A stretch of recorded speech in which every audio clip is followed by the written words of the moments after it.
Bom dia, irmãos e amigos. Vamos abrir nossas Bíblias no livro de Tiago.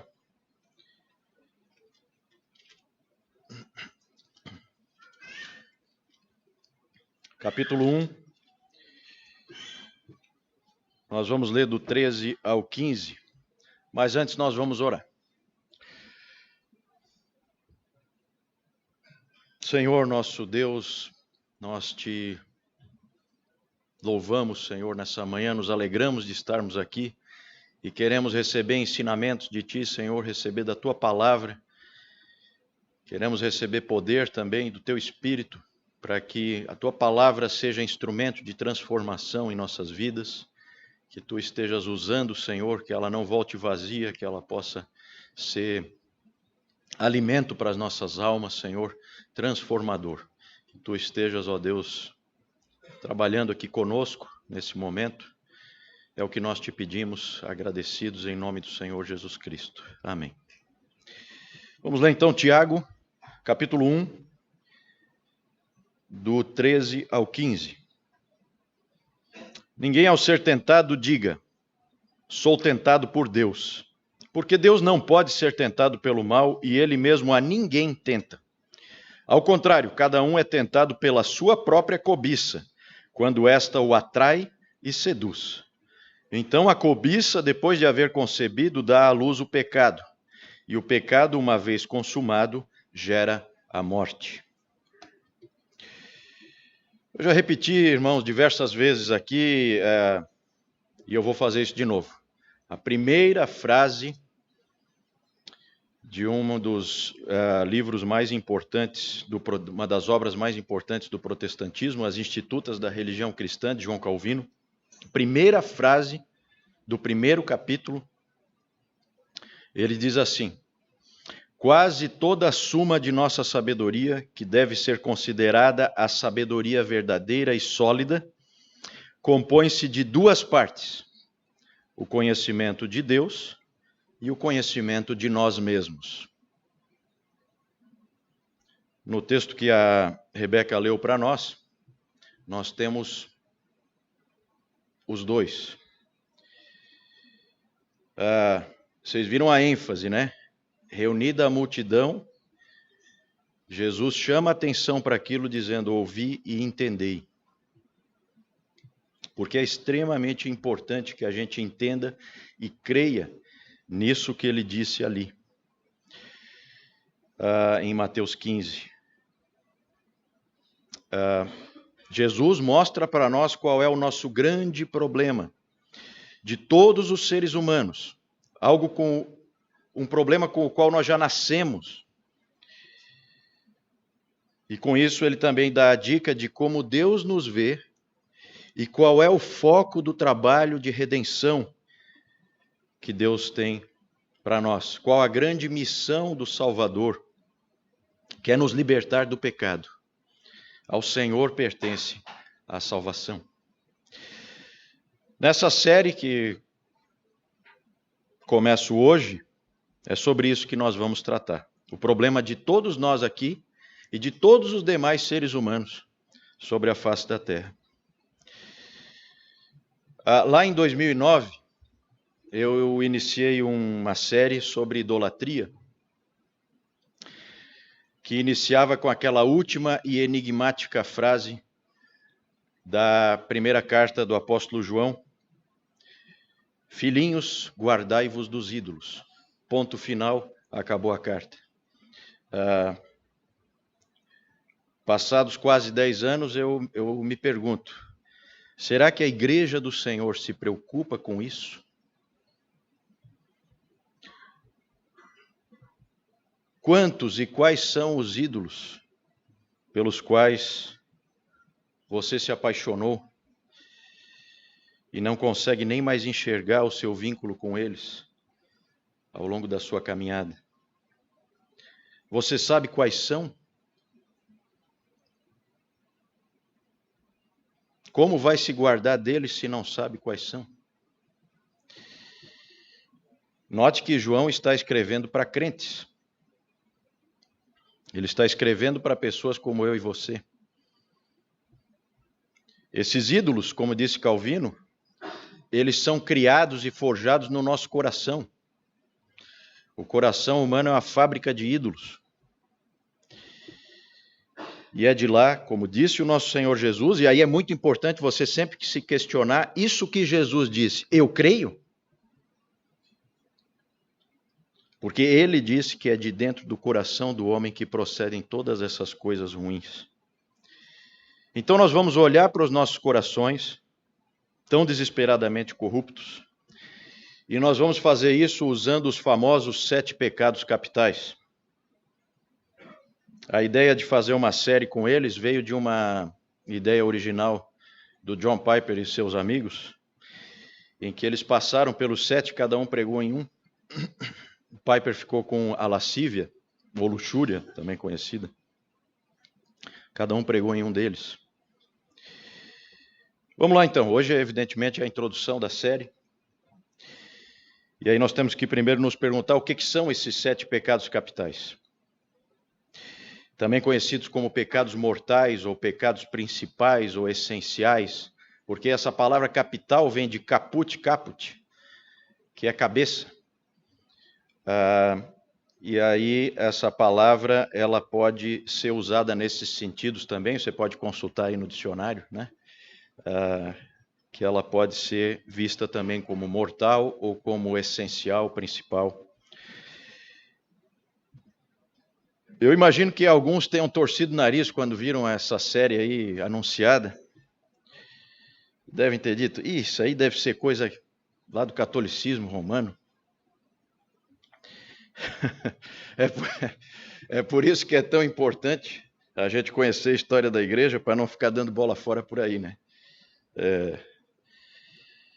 No fim do século IV, ou seja, lá pelo ano 300 e alguma coisa.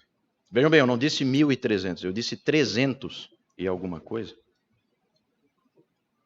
Viveu um monge e teólogo muito influente, chamado Evagrius Ponticus. É o Evagrio do Ponto. Lembra aquela região Ponto que fala na Bíblia? Evagrius Ponticus, também conhecido como Evagrio o Solitário. Ele foi aluno de nada mais, nada menos que Basílio de Cesareia e Gregório de Nazianzo, 2 dos grandes pais capadócios. Foi professor de João Cassiano e de Paládio da Galácia. Saiu de Constantinopla, ficou radicado em Jerusalém, e aí se mudou lá para o Egito, para se juntar àquela comunidade dos monges do deserto. Quem lembra da história da igreja, lembra dos monges do deserto. E lá ele escreveu extensivamente muitas obras. Por 17 anos ele conviveu com aqueles monges do deserto que se afastaram de toda a influência do mundo, de toda a convivência com pessoas que não fossem consagrados e dedicados àquela obra de ascetismo extremo. E convivendo naquela comunidade que não tem influência externa, veja que interessante, ele percebeu que havia 8 males que constantemente atormentavam aqueles homens. Então, em um dos seus escritos, chamado Prácticos, ele escreveu sobre esses 8 males fundamentais que afligiam o ser humano, mesmo sem esses estímulos externos. A catalogação daqueles males ajudou a comunidade a enfrentar o mal na sua raiz e não nas suas manifestações. E a raiz a gente sabe como o Senhor Jesus nos ensinou, ele nos ensinando o conhecimento de nós mesmos, a raiz desses males todos é o coração. Mais tarde, no início dos anos 400, seu discípulo João Cassiano traduziu esses 8 males para o latim. Vejam que a origem de tudo isso é lá na igreja grega. Nada tem a ver com o catolicismo romano, tem 0 a ver. E aí, João Cassiano traduziu isso para o latim, e aí sim, você tem isso chegando no Ocidente. Em 590, Gregório I, o Grande, né, uma das maiores figuras da história da igreja, ele mexeu um pouco naqueles 8 males e uniu vanaglória com supérvia, que você pode imaginar o que seja, né? Vanglória com soberba, e uniu também tristítia, que é a melancolia, com a assédia, que é o descaso, a apatia, e acrescentou a inveja. E com esses ajustes nós temos a lista definitiva que a gente conhece, que está aí na cultura pop, inclusive, né? São eles: orgulho, inveja, ira, indolência ou preguiça, né? Avareza ou ganância, gula e luxúria ou lascívia. Mas por que esses 7? Esses foram escolhidos não por serem mais mortais que outros pecados. Todo pecado é mortal. Nós vimos aqui no texto de Tiago, certo? O que diz ali? O pecado, uma vez consumado, gera a morte. Qualquer pecado. Todos eles são mortais. A escolha desses 7, ou desses 8, dependendo aí da classificação, é que esses são pecados que geram outros pecados. São pecados fonte, pecados raiz, que dão origem a outros pecados. Para a gente situar isso aqui no nosso texto de Tiago, eles são manifestações com nuances específicas daquela cobiça que seduz e atrai. Eles vêm de dentro, inesperadamente, com muita força, surgem no coração. A palavra cobiça aí no texto de Tiago é epitúmia, um desejo muito, muito forte que surge no coração. Nós falamos bastante sobre essa palavra lá naquela série sobre idolatria. João Cassiano, quando ele fez aquela tradução para o latim, ele percebeu que esses 8 maus pensamentos, esses 8 males, podiam ser colocados num contínuo, numa gradação, vindo daqueles pecados mais carnais, entre aspas, começando com a gula, que a gente tem desde bebê, indo até o orgulho, que é o mais espiritual, entre aspas, né? Mais sofisticado, vamos dizer assim, para o mal, né? E essa lista foi usada por séculos para que os cristãos pudessem ver de onde estavam vindo os males que se manifestavam na vida deles. E aí, buscarem ativamente mortificar esses males, como a palavra diz para nós fazermos, e buscarem as virtudes correspondentes. Quais sejam? Humildade, generosidade, castidade, amor, temperança, paciência e diligência. É claro que nós poderíamos trabalhar e falar sobre pecado e sobre ética cristã de outras formas. Mas essa antiga lista continua sendo útil, porque todos nós sabemos que esses demônios, entre aspas, que habitam no nosso coração, estão ali, e que eles são perigosos, e que eles aparecem, eles se manifestam, e eles tiram a nossa alegria, e eles destroem a nossa vida, e eles nos tiram a nossa paz. Aliás, essa comparação com demônios, teve até um teólogo, um desses loucos aí da história da igreja, que lá no século XVI, ele atribuiu um demônio a cada um dos 7 pecados capitais. Então, por exemplo, Mamon equivale, você pode imaginar, Mamon equivale à avareza, ou à ganância, né? Asmodeus seria o demônio equivalente à luxúria, à lascívia, e Lúcifer ao orgulho, e assim por diante. É claro que esse tipo de exercício é altamente especulativo e carece de uma base bíblica mais sólida. Mais interessante é a comparação de um teólogo contemporâneo que comparou esses 7 males como 7 amantes que nós temos na nossa vida e a quem entregamos o nosso coração. E aí cada um de nós tem a sua preferida.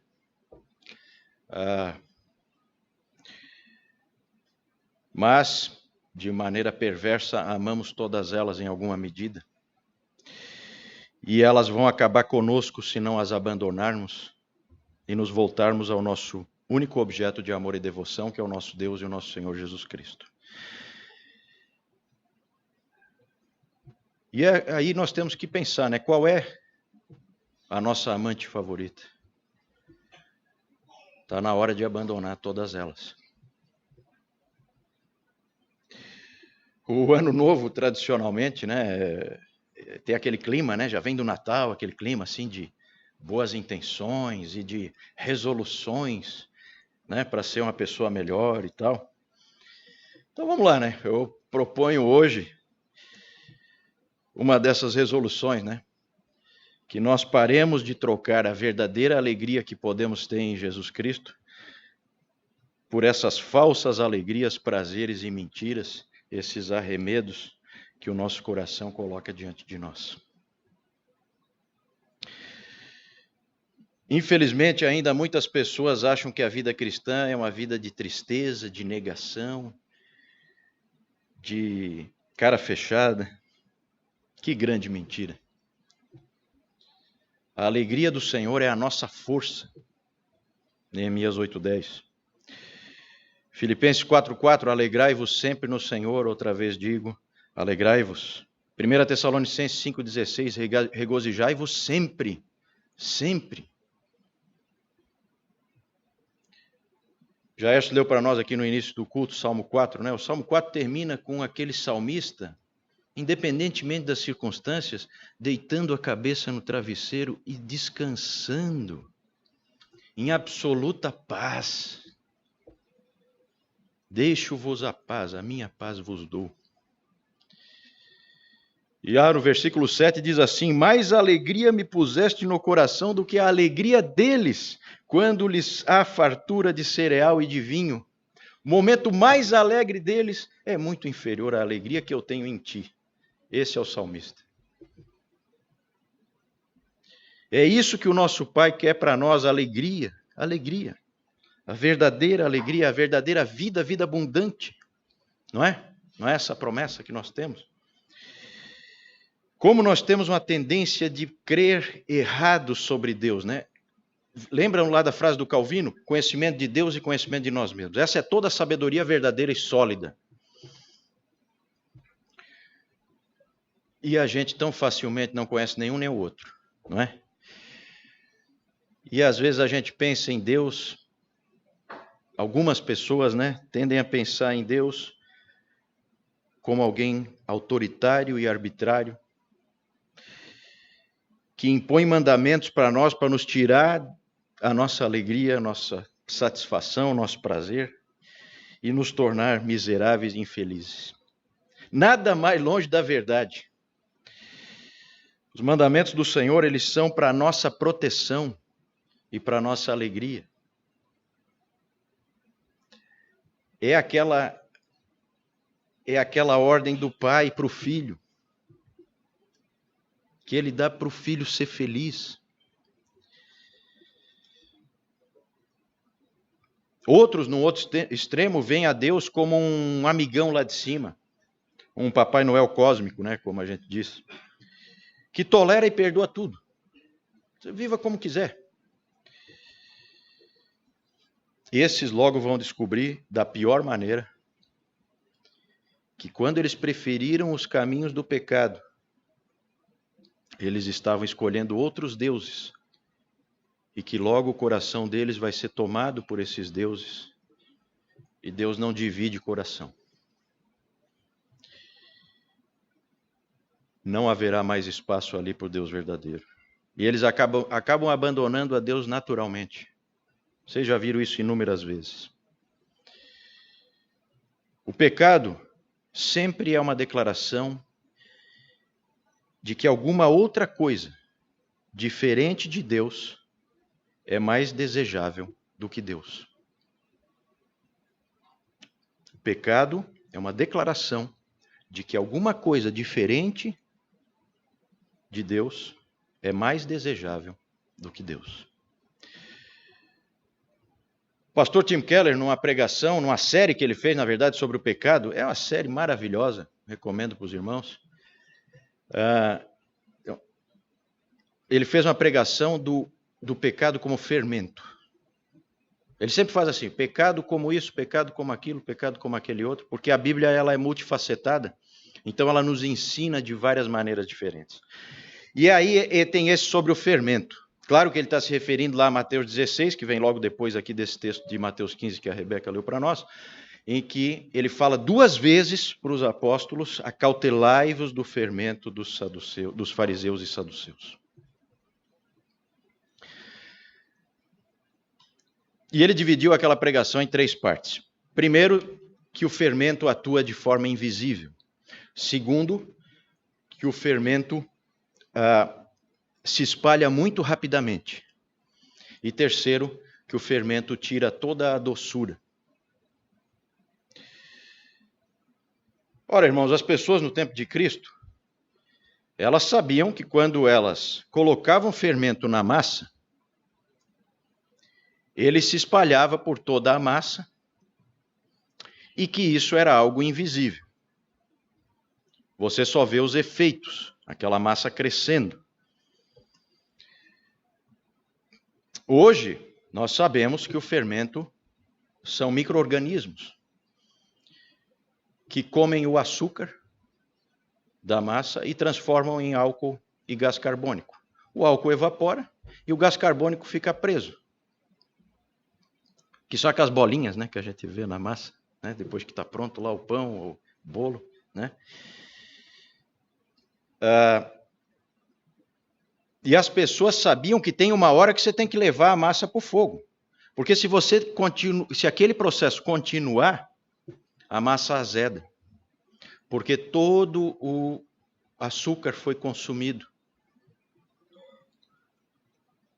Foi removido todo o açúcar, toda a doçura da massa. E é exatamente isso. Essa é a ilustração que os pregadores podem pregar, mas a ilustração é de Jesus, certo? Os pregadores podem trabalhar em cima, mas a ilustração é dele, do nosso Senhor, do nosso Rei.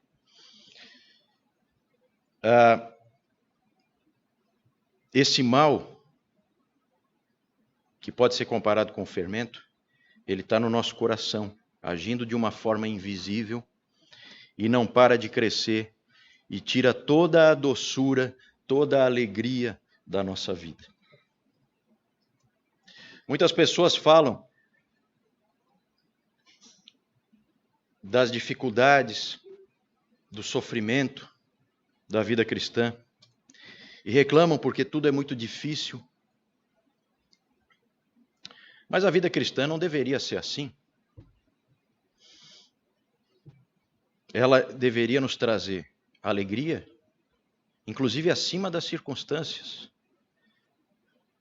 Lembram de Paulo e Silas cantando na prisão de Filipos? E nós nos queixamos dos nossos pequenos problemas como se isso estivesse relacionado com o fato de sermos cristãos. Será mesmo?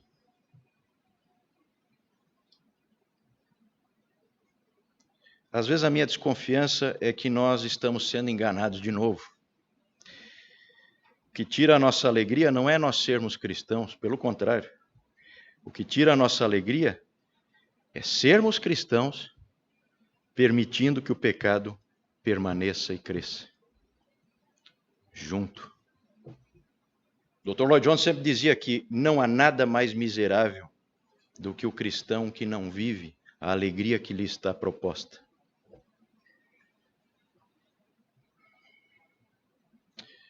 Vamos ver alguns exemplos, só para a gente pensar um pouco melhor. Por exemplo, Imagine que você começa a nutrir no seu coração um preconceito com alguma raça ou com algum tipo de grupo social na nossa sociedade. E aí esse orgulho, essa superioridade vai crescendo porque está sendo alimentado cada vez mais fermento e vai enchendo toda a tua mente e o teu coração e os pensamentos começam a aflorar, você cada vez tem mais pensamentos e alimenta mais e busca pessoas que vão alimentar mais ainda isso. E logo você passa a odiar de fato aquelas pessoas. E odiar do fundo do coração. E aí você não se preocupa mais com elas, pelo bem-estar delas aqui e na eternidade. Você simplesmente as odeia. Ou alguém pode ter feito alguma coisa ruim para você, algo que você não gostou, algo que te fez mal, mais ou menos grave. E isso vai crescendo e você vai se enchendo de ressentimento e de amargura. E se você não matar aquilo, aquilo vai te matar. A tal da raiz de amargura que fala em Hebreus. Um líder lá dos Alcoólicos Anônimos disse que o ressentimento, lá no início do século XX, ele disse que o ressentimento é aquele veneno que você toma esperando que o outro morra.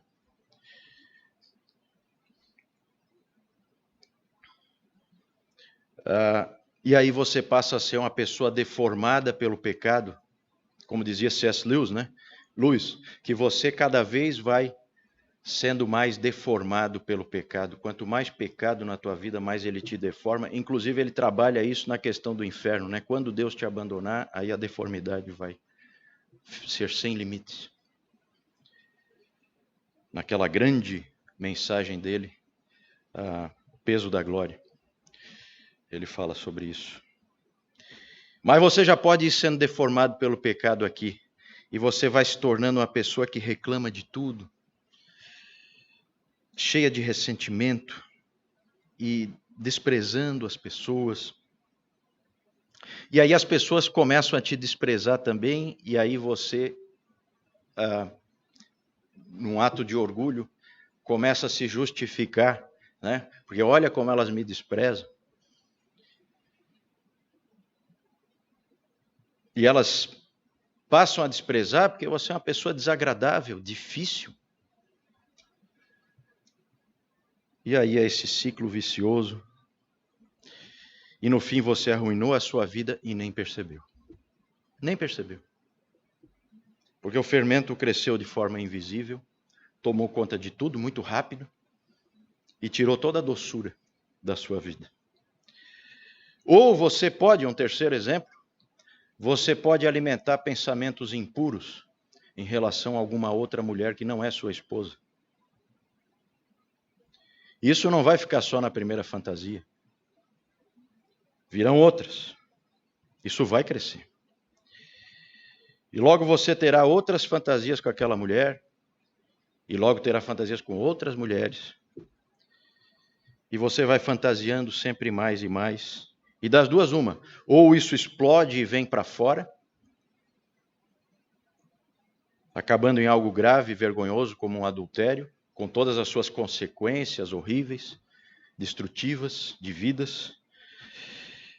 Ou ele vai crescer lá dentro e destruir tudo o que você é e o que quer ser, e arruinando a tua vida como um todo.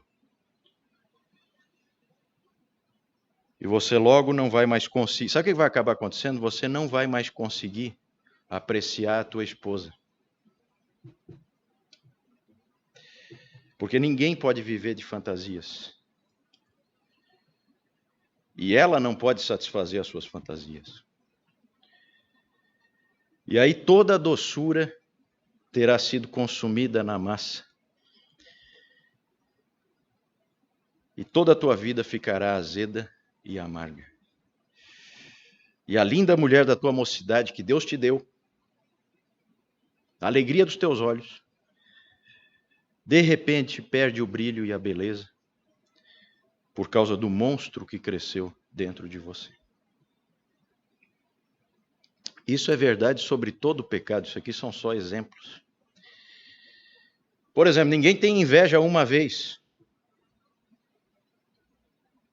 Ou você confessa a inveja e passa a se regozijar do fundo do coração com todas as vitórias e conquistas que o seu irmão tem, todas as pessoas que estão ao seu redor, ou o monstro vai crescer e vai te destruir. Também ninguém mente só uma vez. Se você mentir uma vez, virá outra, e você mentirá de novo, e logo você será um mentiroso. Por causa da deformidade, lembra da deformidade? Você está sendo deformado.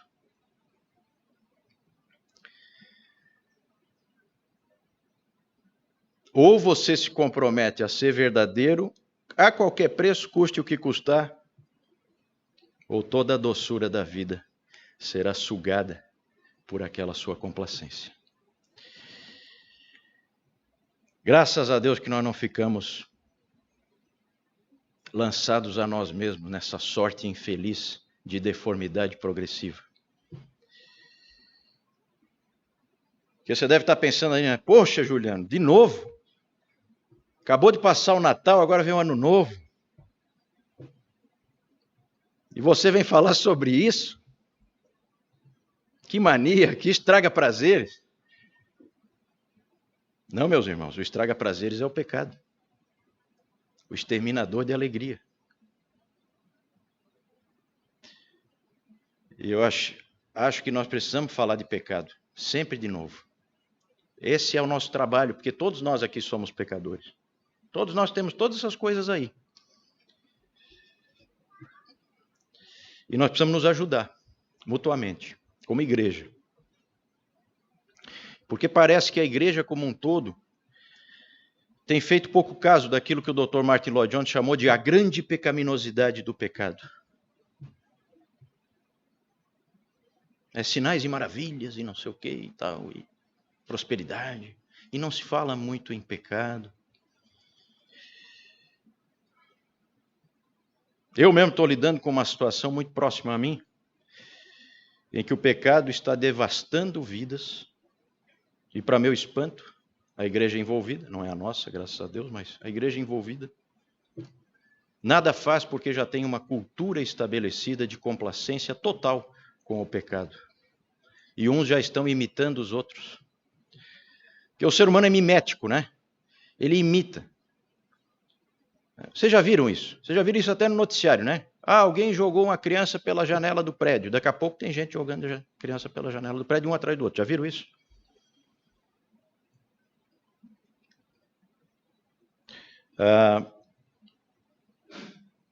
E aí, quando você tem uma cultura de descaso para com o pecado na igreja, aí a igreja não sabe o que fazer, não tem disciplina eclesiástica. Para fazer pesar a consciência do irmão para que ele abandone o pecado e volte para os caminhos do Senhor, não tem. Então fica lá, dando conselhozinho de almanaque, né? E o pecado comendo solto, destruindo vidas. O fermento vai levedando toda a massa, o monstro vai crescendo. E é triste isso. E nós não podemos cair nessa armadilha. Mas, gente, a minha mensagem é absolutamente positiva. Pode não parecer, mas é. Porque Deus teve compaixão de nós. E nos deu vitória sobre o pecado e a morte na cruz do Calvário.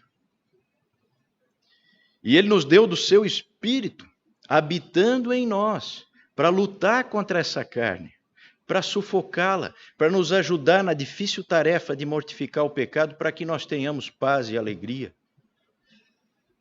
Todo o fruto do Espírito, transbordando, vida abundante, transbordando de dentro de nós. É isso que está proposto, é isso que o Senhor tem para nós. Nós não estamos mais sob o domínio do pecado. Nós não precisamos ser assim. Nós não precisamos ser miseráveis. Veja ali Romanos 8.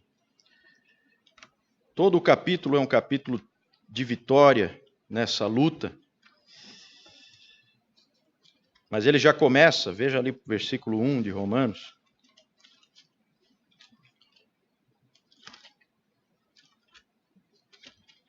Romanos 8, versículo 1. Agora, pois, já nenhuma condenação há para os que estão em Cristo Jesus, porque a lei do Espírito da vida em Cristo Jesus te livrou da lei do pecado e da morte. Aquela realidade a nosso respeito, que Jesus fala em Mateus 15 e que Tiago fala lá no início da sua carta, está aqui o antídoto. A lei do pecado e da morte não triunfa mais em nós, porque nós temos agora a lei do Espírito da vida em Cristo Jesus. Nós fomos libertos da escravidão, nós podemos lutar. Em vez de alimentar nossa alma com lixo que vem da nossa carne, nós podemos gastar tempo com coisas boas, belas e verdadeiras. Com as cada vez mais abandonadas, né? É sempre assintomático, né? Cada vez mais abandonadas disciplinas espirituais. A presença em 100% do possível das reuniões da igreja, especialmente o culto público. O tempo devocional a sós com Deus, em oração, em leitura das Escrituras, meditação na palavra. A comunhão com santos que de fato querem ser santos. Como o amigo afia o amigo, né? Como o ferro afia o ferro, o amigo afia o seu amigo.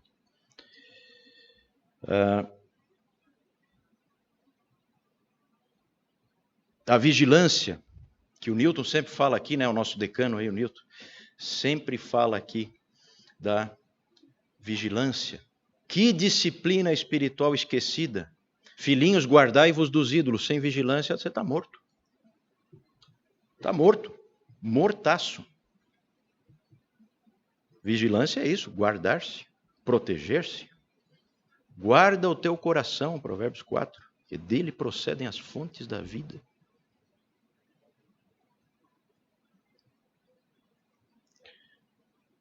Essas têm que ser as nossas resoluções de ano novo, né? Porque aí sim a gente vai ser feliz, a gente vai ter paz e a gente vai transmitir isso para quem está ao nosso redor. E isso é maravilhoso. Quem é que não quer isso? Quem é que quer ser aquele monstro? Sigamos o exemplo de Moisés. Vamos ver ali em Hebreus 11. Hebreus 11, 24 a 26.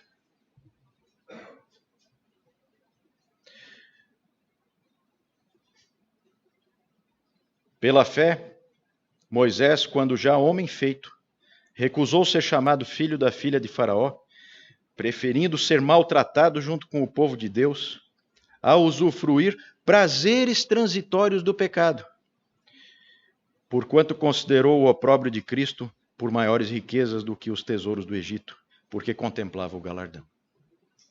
Essa é a fé, essa é a nossa fé. A fé de Moisés não é diferente da nossa, é a mesma que nós recebemos do Senhor, que a gente ponha ela em ação.